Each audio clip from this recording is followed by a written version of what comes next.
नमस्कार विद्यार्थी मित्रांनो, स्वागत आहे तुमचं आपल्या MPSC थोडक्यात या यूट्यूब चॅनलवर। तर आजच्या व्हिडिओमध्ये आपण जे MIDC 2023 मध्ये जी रिक्रुटमेंट निघाली होती तर त्यासाठी परीक्षेचे वेळापत्रक आलेले आहे, तर ते आपण डिटेलमध्ये बघणार आहोत आणि त्यासोबतच तुम्ही या एक्झामची तयारी कशी करू शकता, याचा सिलेबस काय असणार आहे या गोष्टीसुद्धा आपण थोडक्यात बघणार आहोत। तुम्ही हा संपूर्ण व्हिडिओ बघा आणि तुमचा जर काही डाऊट असेल तर तुम्ही नक्की कमेंटमध्ये सांगू शकता। तर तुम्ही हा MIDC वेबसाईटवर बघू शकता, हे एक नवीन सूचनापत्र आलेले आहे। तर हे सूचनापत्र सरळ सेवा भरती 2023 साठी आहे। तर त्यामध्ये त्यांनी म्हटलेलं आहे की 2023 साली 34 संवर्गातील पदांसाठी सरळ सेवेद्वारे भरतीसाठी 14 ऑगस्टला एक जाहिरात प्रसिद्ध केली होती व त्यासाठी त्यांनी ऑनलाईन अर्ज मागवण्यात आले होते। आणि ही जी परीक्षा आहे गट अ, गट ब आणि गट क या संवर्गातील एकूण 34 संवर्गापैकी 11 संवर्गाची ऑनलाईन स्पर्धा परीक्षा ही दिनांक 30/3/24, 2/4/24 व 3/4/24 या कालावधीत घेण्यात आलेली आहे।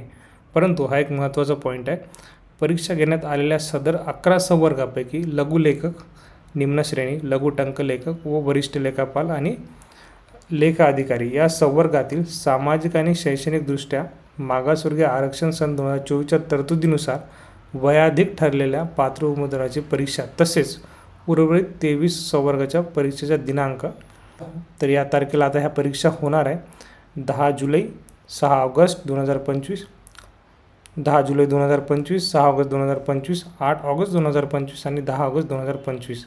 तर तुम्ही डिटेल कोणत्या पदाच्या परीक्षा कोणत्या तारखेला होणार आहे तुम्ही या चार्टमध्ये बघू शकता। तर पहिल्या ज्या 6 पद आहे तर त्याची परीक्षा 10 जुलै 2025ला होणार आहे। त्यानंतर तर समोरचे तुम्ही हे जे 9 पद बघू शकता याची परीक्षा 6 ऑगस्ट 2025ला होणार आहे। त्यानंतर हे जे कनिष्ठ अभियंता स्थापत्य गट क, तांत्रिक सहाय्यक श्रेणी 2 गट क याची 8 ऑगस्टला परीक्षा असणार आहे।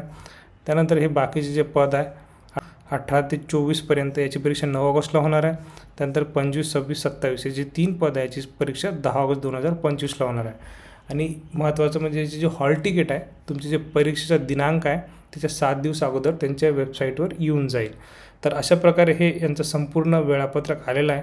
दिवस खूप कमी आहे तुमच्याकडे, तर तुम्ही याच्या परीक्षेला चांगल्या तयारीला लागा आणि या परीक्षेसंबंधित जे स्टडी मटेरियल आहे जसं MIDC ॲक्ट आहे किंवा बाकीचे जे विषय आहेत त्यांच्यावर खूप सारे व्हिडिओ मी या चॅनलवर ऑलरेडी बनवलेले आहे। तर तुम्ही त्या चॅनलची प्लेलिस्टमध्ये जाऊन बघू शकता किंवा तुम्हाला मी डिस्क्रिप्शन बॉक्स किंवा वर आय लिंकवर क्लिक करून तुम्ही ते सगळे व्हिडिओ बघू शकता। तर त्यामध्ये सगळा सिलेबस मी जवळपास कवर केलेला आहे। जर काही अजून बाकी असेल, जर तुमचे काही डाऊट असेल, प्रश्न असेल तर तुम्ही कॉमेंट बॉक्समध्ये नक्की सांगू शकता। आणि जर डिटेल सिलेबस जर अजून बघायचं असेल तर तुम्ही या वेबसाईटवर त्यांची जी ॲडव्हर्टाईजमेंट आलेली होती त्या ॲडव्हर्टाईजमेंटमध्ये यांनी प्रत्येक पदांसाठी हा सिलेबस दिलेला होता, तर ते तुम्ही यांच्या ॲडव्हर्टाईजमेंटमध्ये बघू शकता। पेज नंबर 47वर जर जाणार तर तुम्हाला परिशिष्ट अ भेटेल।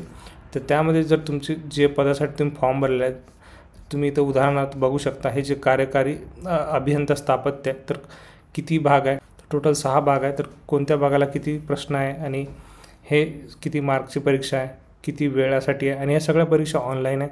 तर तुम्ही सगळे पदांसाठी हे एकूण त्यांनी असं सिलेबस दिलेला आहे, तर तुम्ही हा सगळा बघू शकता। तर आता या परीक्षेला दिवस कमी आहे तुमच्याकडे, तर तुम्ही चांगल्या तयारीत लागा आणि काही प्रश्न असेल, तुम्हाला काही अजून नवीन व्हिडिओ पाहिजे असेल तर कमेंटमध्ये सांगा। आणि जे मागचे पेपर झाले त्यांचे मी क्वेश्चन काय आले होते, कसे आले होते त्याबद्दल मी नवीन व्हिडिओ बनवण्याचा नक्की प्रयत्न करेन। आणि तर तुमचे कोणी जे मित्र असेल त्यांनी या परीक्षेसाठी फॉर्म भरले असेल त्यांना पण हा व्हिडिओ नक्की शेअर करा। आणि तर तुमचे काही डाऊट असेल तर कमेंट करा आणि जर व्हिडिओ आवडला असेल तर लाईक करा। धन्यवाद।